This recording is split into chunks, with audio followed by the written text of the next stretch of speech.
All right, let's talk about investment funds. You've probably heard all these terms thrown around: mutual funds, ETFs, hedge funds. It can sound super complicated, right? Well, today we're going to break it all down. By the end of this, you'll have a really simple map to make sense of the entire landscape. Let's dive in. So let's start with a really simple idea. Just imagine for a second you're walking down the snack aisle at a massive grocery store. What if you could own a tiny piece of every single snack on those shelves? Your investment would be like incredibly diverse, right? Probably pretty stable. But here's the problem. You've only got enough cash in your pocket for one, maybe two, bags of chips. And you know what? That is the exact challenge that most of us face when we start investing. We'd love to own a piece of everything, but our money is limited. So, how do you solve a problem like that? Well, that's where the investment fund comes in. It's the solution. At its very core, a fund is just a giant basket for money. It pools a little bit of money from thousands, sometimes millions of people just like you, and uses that huge pile of cash to buy a whole bunch of different things all at once. It's a really powerful and, honestly, an elegant idea. This is maybe the perfect way to explain it to anyone, even a kid. The class snack box. Everyone chips in what they can, and your share of that whole box is based on how much you put in. But here's the most important part. How do you choose the snacks? Does an expert snack picker try to find the best ones? Or do you just follow a simple rule, like buy one of everything? That single decision right there pretty much defines the entire world of investing we're about to explore. So, okay, we get what these money baskets are, but why do they even exist? Well, it turns out they were invented to solve four really fundamental problems that basically every investor runs into, whether you're just starting out or you're a billionaire. First and most obvious is the money problem. Not many of us can afford to buy hundreds of different stocks on our own. Then there's the time and expertise problem. I mean, who has the time to research all of those companies? Funds also solve a big legal problem, giving us a safe, regulated, and convenient way to invest. And finally, they solve the needs problem. Different funds are built for different goals, whether you want to grow your money, keep it safe, or just be smart about taxes.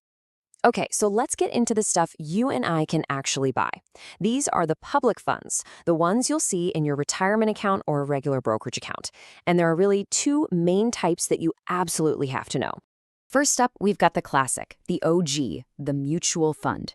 A good way to think of it is as a shared toy box.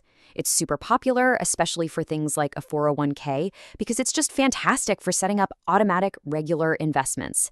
The main thing to know, though, is its one big weakness. You can only buy or sell it once a day after the market closes at whatever that day's closing price is. And then you have its younger, more flexible cousin, the ETF, which stands for Exchange Traded Fund. This is like the instant snack basket. Unlike a mutual fund, you can buy or sell an ETF anytime the market is open, just like you would a share of Apple or Amazon stock. They also tend to be a little cheaper and more tax-friendly.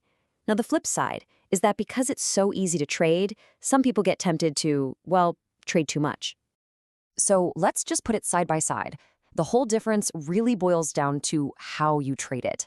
The mutual fund prices once a day. That makes it perfect for that set it and forget it long-term saving plan. The ETF, on the other hand, trades all day long, so it gives you a ton of flexibility. They could hold the exact same stocks inside, but how you get in and out is totally different. And this, right here, brings us to probably the single biggest point of confusion for pretty much every new investor. People are always asking, so wait, is an index fund a mutual fund, or is it an ETF? What is it?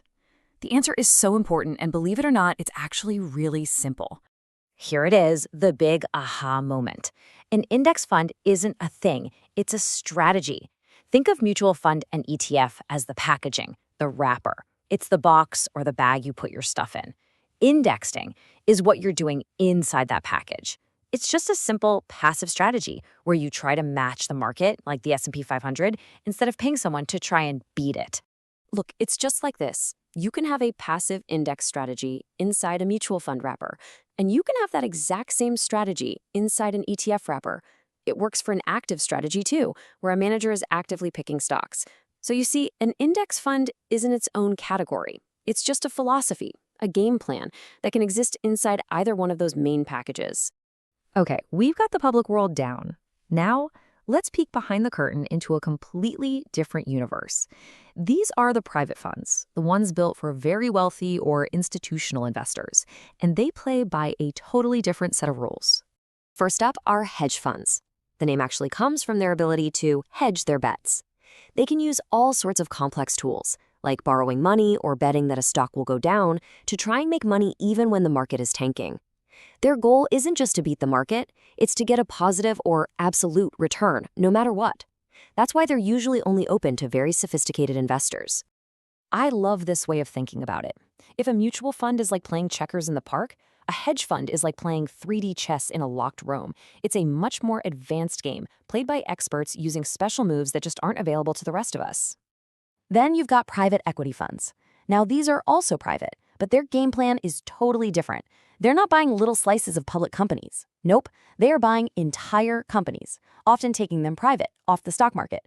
The goal is to take control, work to improve the business over several years, and then sell it for a big profit. It's way more hands-on. Okay, wow, that was a lot of different fund types, I know. It can feel really overwhelming, but I promise you, there is a super simple and really powerful way to organize all of this in your head. This is it. This is the secret decoder ring. To understand any fund you ever come across, you just have to ask 3 simple questions. Number 1, what's the wrapper? How is it packaged? Number 2, what's the strategy? What's it trying to do? And number 3, what's the access? Who's allowed to buy it? With this 3-layer framework, you can cut through all the jargon and figure out exactly what you're looking at. So, after all that, what does this actually mean for you? Well, here's the good news. For most of us who are just saving for long-term goals like retirement, the universe is way, way simpler. You really don't need to worry about all those complex private funds. The key is just to understand the power of simple, low-cost index funds, and then decide if the mutual fund or the ETF wrapper is a better fit for how you like to save. See? The world of funds only seems complicated because all the labels are so confusing. But once you learn to separate the package from the strategy inside it, the whole map just opens up and becomes clear. And now you have that map. So the only question left is, where are you going to explore first?